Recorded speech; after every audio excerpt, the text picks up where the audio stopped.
I've never been a part of something that doesn't exist before. Startup energy is all new and mysterious to me. They approached me initially as, would you be interested in talking about something besides art? I like to do a publication that matters. We selected a few journalists that we think are absolutely one of one. By the end of the year, people were like, oh, like, I see why that's different.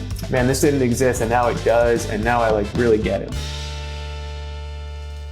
Welcome back to the Creator Spotlight Podcast. My name is Francis Zierer, and this is our 100th episode. So I just want to say, whether you have been listening for quite a long time or if this is your first time listening, thank you. I always appreciate it. For this one, we're doing something slightly different. I spoke to Caper, a new media company covering the people, money, ambition, power, and chaos that fuels the food world. Caper is 8 people. I spoke to 4 of them for this, including co-founder Max Tcheyan. I also spoke to the 3 founding journalists, Emma Orlo, Chris Crowley, and Annie Armstrong. Max and his team raised about $2.5 million to start this company. So I wanted to start by asking him to give us the pitch that he gave the investors, as well as this team of founding journalists.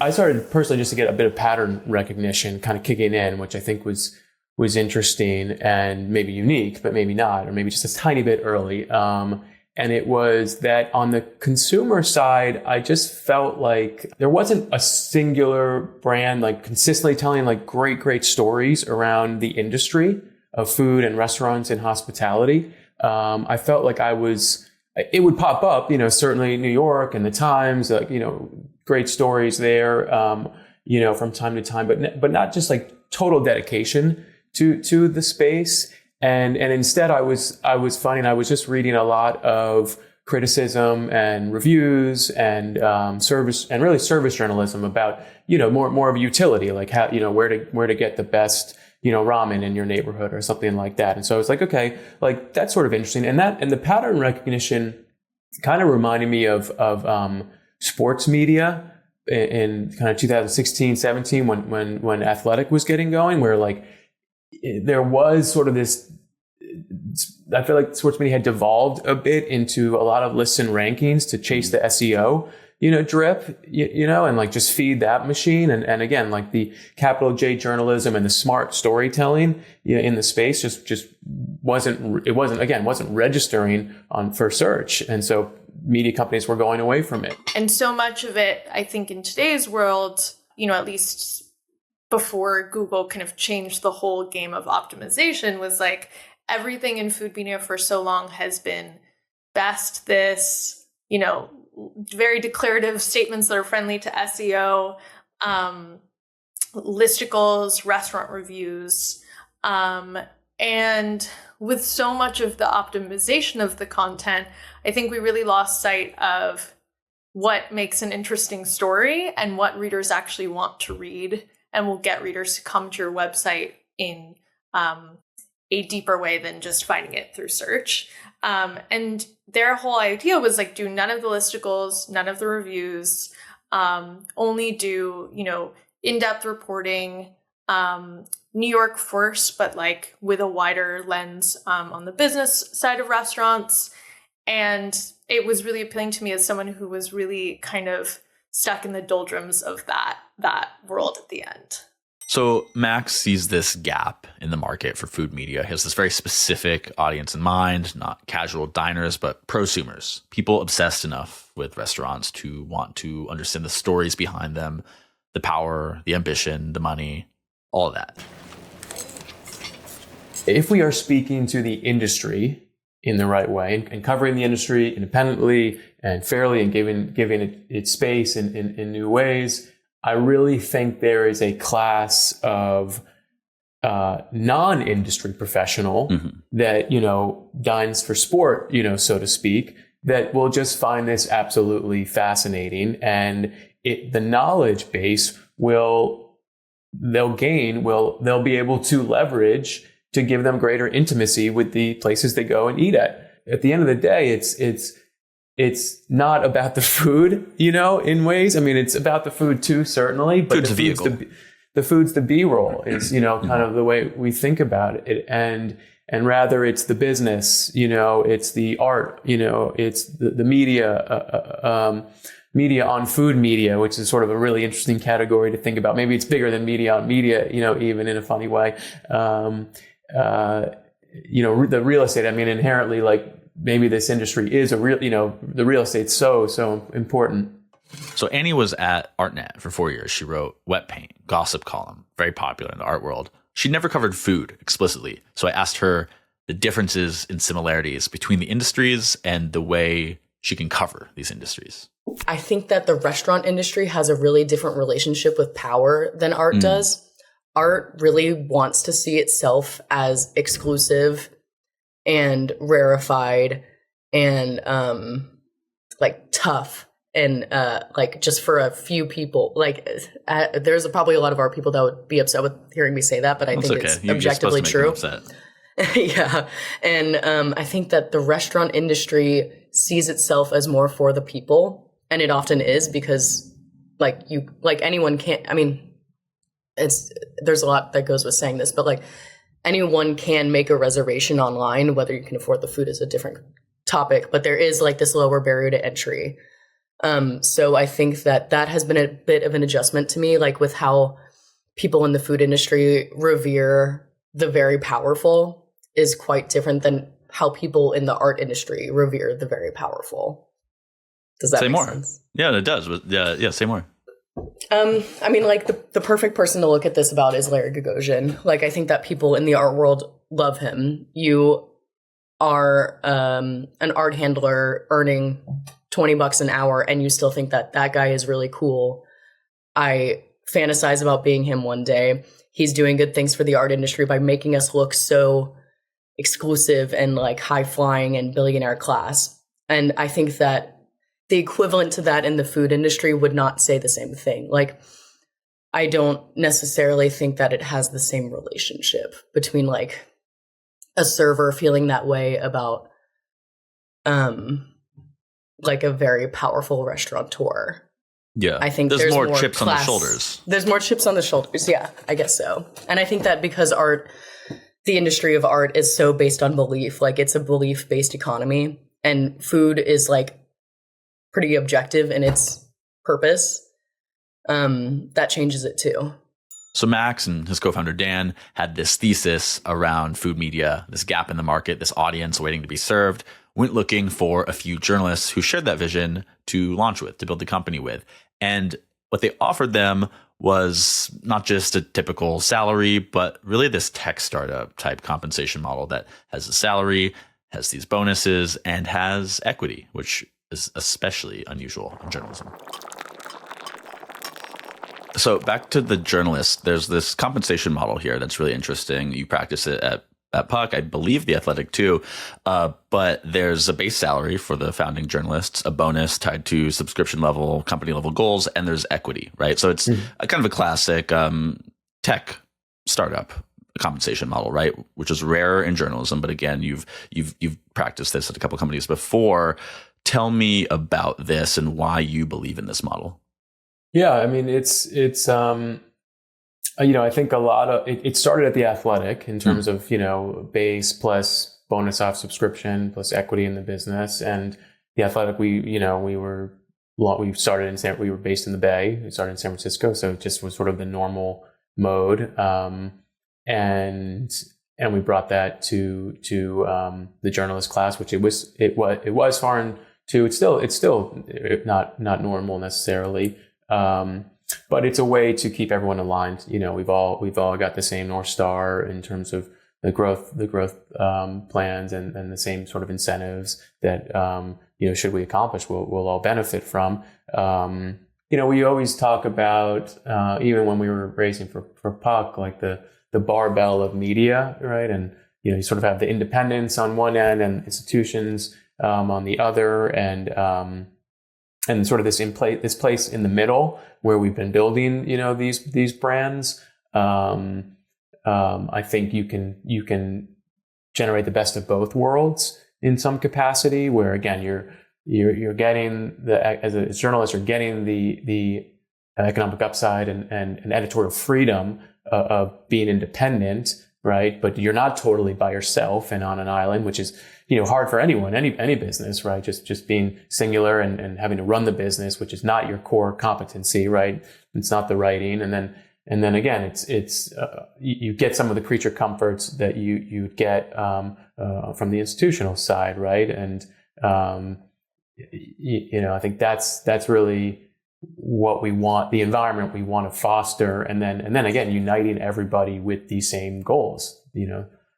So we're all kind of after the same targets.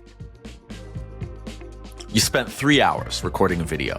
Now you want it to sound better, look better, and reach more people in Spanish, French, and Japanese. Do you re-record everything, juggle half a dozen tools, blow the budget on studios and contractors? 11 Labs is the all-in-one AI voice platform that brings content to life. You can generate, edit, and localize studio-quality audio and video in minutes, all from one place. Expressive character voices, multilingual dubbing, even immersive video content without a studio or a massive budget. It's why companies like Disney, Meta, and Duolingo use it, and why creators use it to scale their content globally without burning more time or money. Best part, you can see how powerful 11 Labs platform is with 10,000 free monthly credits when you visit 11labs.io. That's 11labs.io. So Emma Orlo, before joining Caper, was at Eater. She was laid off last summer, one of a number of layoffs at Eater in recent years. And when she got laid off, a bunch of people told her to start her own newsletter. That's what you do, right? You get laid off, you go start your own newsletter. It's not really something she wanted to do, though. When I was laid off, people, rightfully so, were telling me I should start my own newsletter. We're, talking to Beehive right now. Obviously, there's such an explosion of independent creators in this space. And there's so many people who do that really well, and it's really exciting to me. But I also think we have to kind of reckon with, there are so many independent creators. We're in this moment where we're talking about, like, what does bundling look like? Like, how can we figure out, it is a lot of responsibility on the general consumer to expect each of them to spend $5 to $10 a month to support their favorite creators. And so for me, when people were saying that, whether well-intentioned or not, like, there's a loneliness in having to build your own brand and be your own, I'm a writer, but I'm not, like a business leader in any sense. I've never had any experience doing that. And so, like, being the brand is so unfamiliar to me that, like, I really was excited about the kind of community that Caper is fostering for me with Annie and Chris and our editors, who all bring varied experience in media. And so I can say, like, oh, do you have a source for this? Oh, do you have a source for this? And we can be founding journalists creating this thing that's new together. But it's like, it feels much more exciting and natural to me to be in collaboration with people than siloed.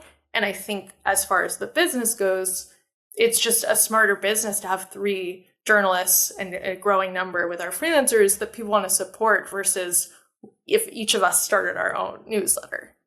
I have a lot more skin in the game.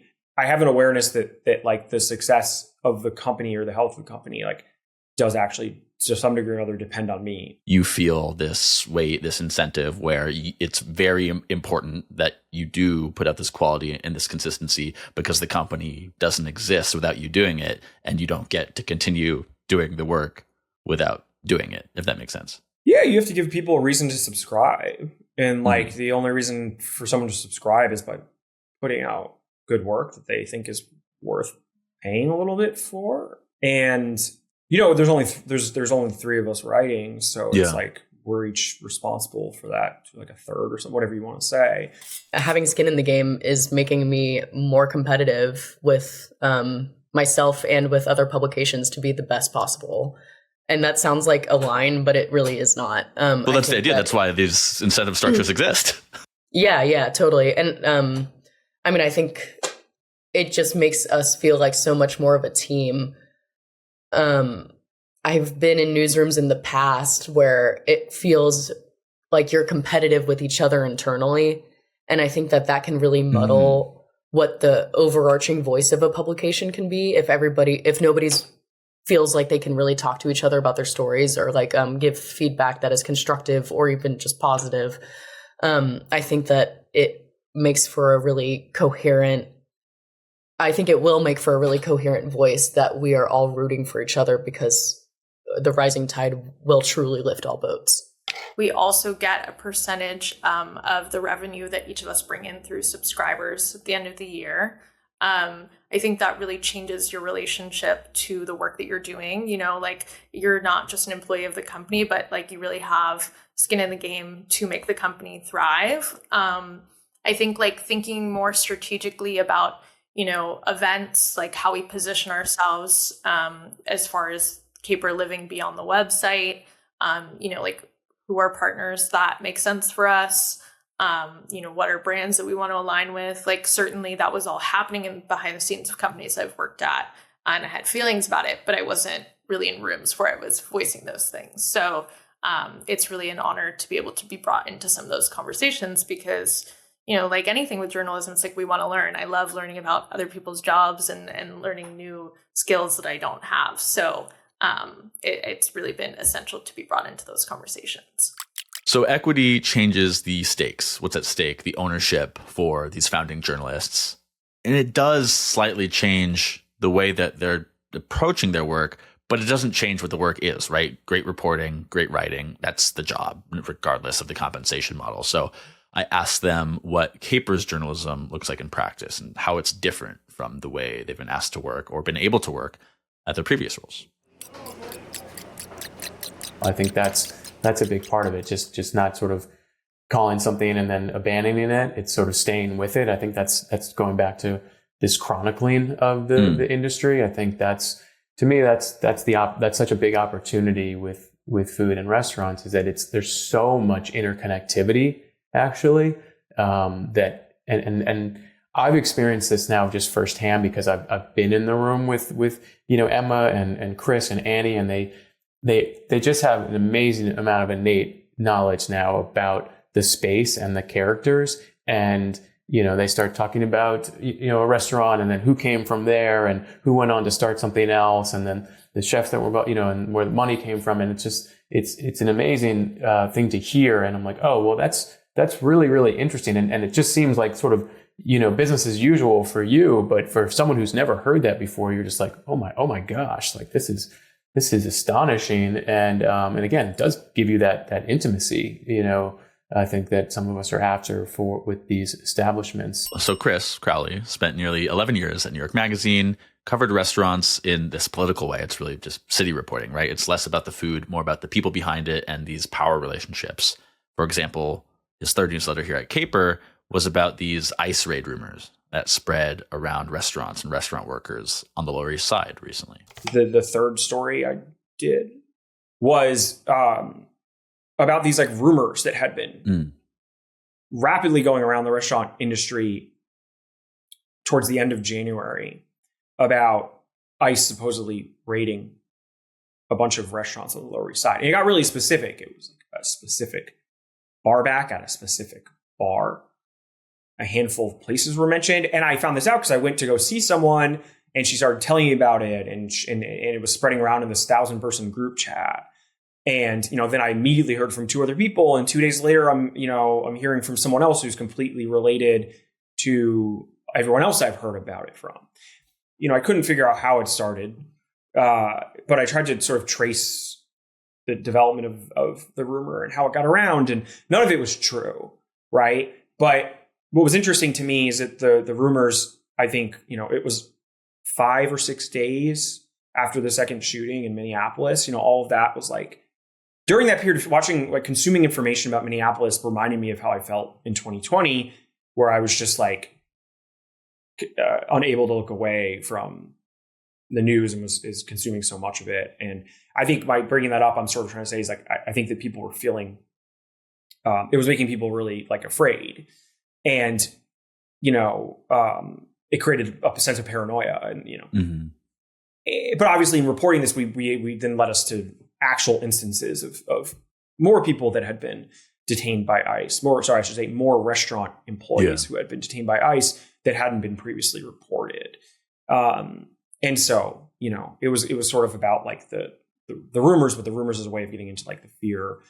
I don't know. To me, like that's an important story to write and you know, how information gets around, but also because it's sort of, these are conversations that people are having that you don't know about unless you're in those circles. And I find it valuable to be able to try to like relay that to other people I know, to readers. You spent 3 hours recording a video. Now you want it to sound better, look better, and reach more people in Spanish, French, and Japanese. Do you re-record everything? Juggle half a dozen tools? Blow the budget on studios and contractors? 11 Labs is the all-in-one AI voice platform that brings content to life. You can generate, edit, and localize studio-quality audio and video in minutes, all from one place. Expressive character voices, multilingual dubbing, even immersive video content without a studio or a massive budget. It's why companies like Disney, Meta, and Duolingo use it, and why creators use it to scale their content globally without burning more time or money. Best part, you can see how powerful 11 Labs platform is with 10,000 free monthly credits when you visit 11labs.io. That's 11labs.io. So for Annie and Emma, one of the big appeals of joining Caper was getting off the treadmill a little bit and producing deeper reporting, producing bigger, more ambitious features. For myself, just as a reporter, like my next step in my career as I wanted it to be was I really wanted to start being more ambitious with storytelling and get out of the 400 to 600 word story cycle, I guess, and like start getting more ambitious with telling more textured stories that could be longer, that I could spend more time with, and that I could get a lot more sources on. So that's what I'm really excited about with Caper. And I have one of those stories coming out tomorrow, I think. So I'm quite excited. I think for some people, maybe like publishing a weekly newsletter with multiple parts to it and features is still a very fast pace. But I was coming from a place where sometimes, you know, you're writing 5 quick hit blogs in a day, then you're posting it on Instagram, and then you're sending out the newsletter yourself.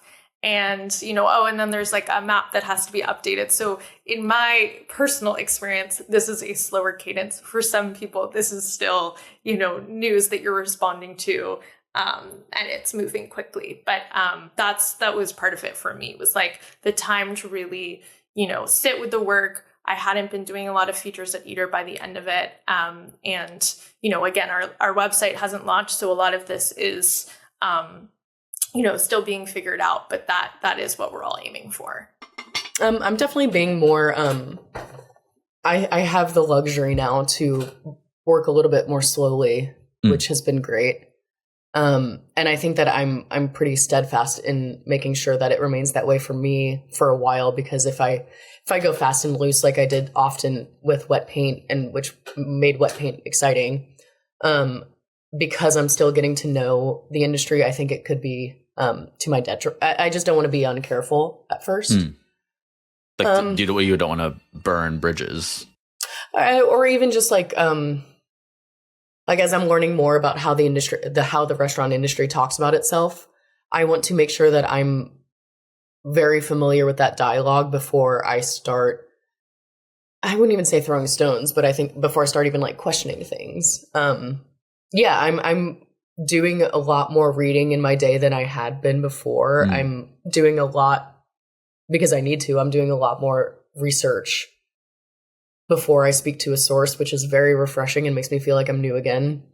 And yeah, that's been nice. But then other than that, like, I just think that like wet paint was a crash course in getting a scoop and making sure that it lands and sticks, and do it fast and do it right, because like the deadline's now, like, let's get it out. I feel like I can do that quickly when I need to, but it's nice to have the luxury to not have to. So 8 people, the 8-pack, as Max kept saying. This is a company that, as I recorded these interviews, does not have their website live yet, pre-launch. So they have not really worked together that much yet, but I asked everybody what it's been like building this thing together. And I think what is so fun about this is like, I really, truly respect Chris and Annie so much. And we all bring very different things. Like, you know, when I worked at Eater, I knew Chris because I had been a reader of his, but also Grub Street's owned by the same company that owns Eater. We were in the same Slack channel. We had a rapport. He's such a strong journalist. And I feel like just so honored to be able to rely on him for feedback on things. And for Annie, it's like, I knew her socially and I knew her through her newsletter, but for her, obviously, this is a new beat. but she brings such an essential outsider voice that I think really will widen the scope of our readership. And I think, there's this idea of like, what we care about in food media, it can be kind of insular. Like, the certain names that kind of end up being big names is because it becomes its own like self-perpetuating narrative. And I think it's really helpful to have people like Annie who, are asking questions about these things and are interested in things that maybe other people in food media wouldn't be naturally. So it's really just been so great to be able to bounce off of them. And I wouldn't have joined if I didn't respect the other people. And I think if you're trying to start something that's different and you're trying to start something that's new, which is like, I do think the idea here is to start something that's different from other food publications, right? If you're trying to do that, then you should be looking for voices that are different, that might have certain stories that would work for us but didn't work for other publications or whatever else, or just people that don't write about this stuff normally. Like Annie. Yes. Oh, I'm asking them questions all the time. I am asking them, who is this person? Does this person matter? What is this restaurant? Do people like it? I'm not sure.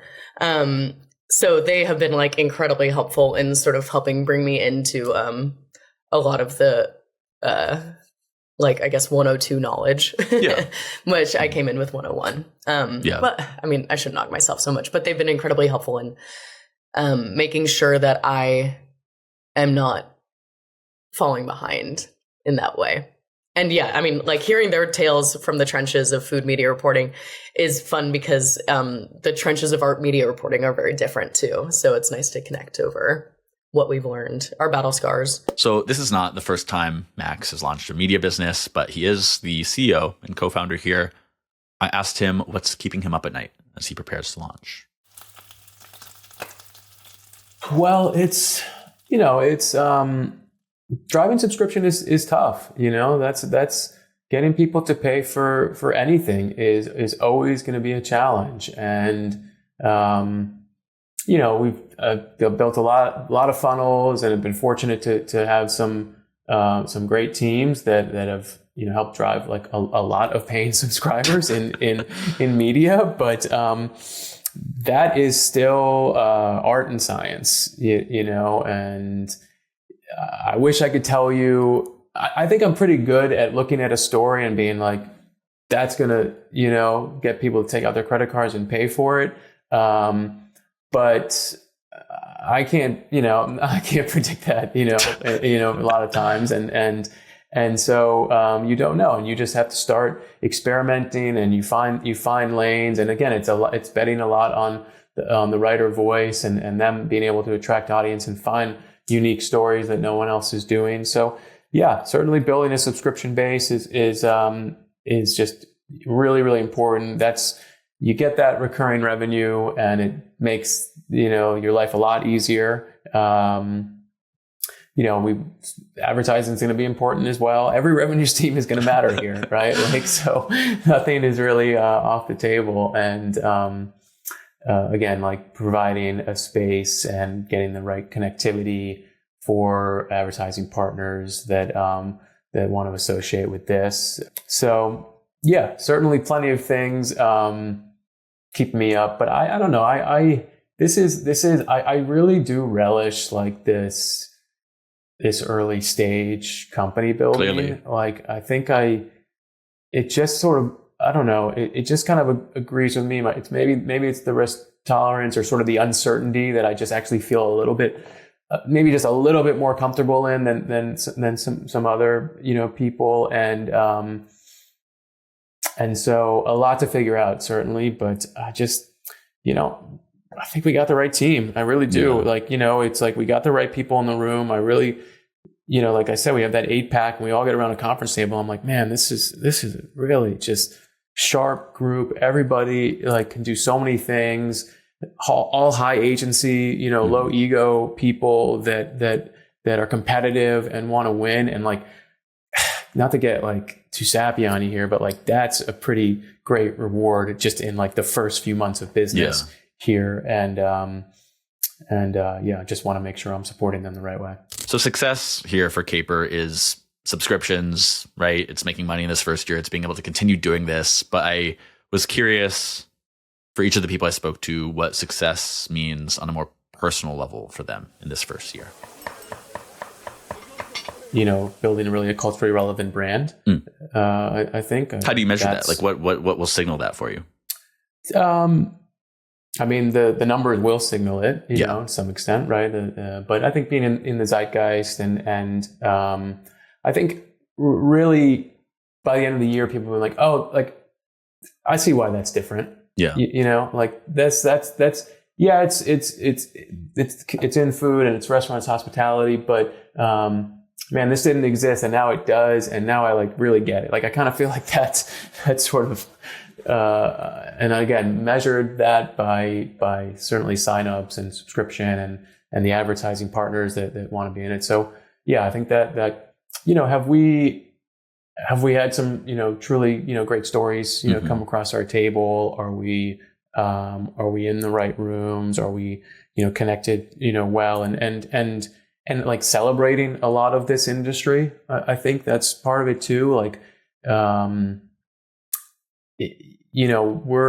the new guys, want to like do this the right way and tell stories around this industry, which is a incredibly difficult industry to find success in, and so I think that's actually very important to me as well, that we're again really just bringing to light a lot of these stories, and if like some of this stuff does begin to hit and we have an IP factory on our hands, I think that would be a really good signal. I think I'm really in this like super curious mindset where I just want to be exploring parts of the industry that I haven't been able to before. I think I want Caper to grow to a platform where people really go to it because it feels like nothing else on the internet, and that people really crave that content. So I'm really just excited to see it grow and for more people to really see it as like a major player in this food media landscape, not just kind of an up-and-comer. I would love to be a more narrative journalist. I would love to be telling more stories that feel like stories and aren't like, I guess, too industry specific. And because it's food, and because my mom in Atlanta and then, my downstairs neighbor can like know who I'm talking about for the first time with respect to art, I just can reach a bigger audience and try to pull more people into my writing. I want it to matter to people beyond like, I want it to matter to that wider audience of people beyond just like those of us like me who are like spend too much money on restaurants. I think the restaurant industry, I always say this, I'm trying to figure out a better way to say it, but like it's a great lens into like what's happening in New York, and houses of worship and restaurants are really where you sort of see a neighborhood like changing if it is changing and so on. Understand the culture through its stomach. Yeah, it's a great lens into whatever's happening with the city, and I think that there's a wider audience of people who could be interested in this stuff. Caper is a new media company covering the people, money, ambition, power, and chaos that fuels the food world. It launches this month and may be live by the time you are listening to this. You can sign up for the newsletter now at caper.media. Thank you, Max Tcheyan, Emma Orlo, Chris Crowley, and Annie Armstrong for their time. This was our 100th episode, so here's to the next 100. And if you're not subscribed to Creator Spotlight, go subscribe on whatever platform you listen to. Leave a review on Apple or Spotify if you have a minute. It really helps. And if you have thoughts on this episode or any other, leave a comment or email me at francis@creatorspotlight.com. I read it all. Hi there, my name's Tom. I'm the producer of the Creator Spotlight podcast. I've just made a playlist on our YouTube channel of our top 10 episodes. So whether you're new here or you've been watching and listening for a little while, check out that playlist to make sure you've seen and heard our top 10 most popular episodes. I'll keep the playlist updated as the top 10 changes. If you're on YouTube, just click on that box over there. That's our top 10.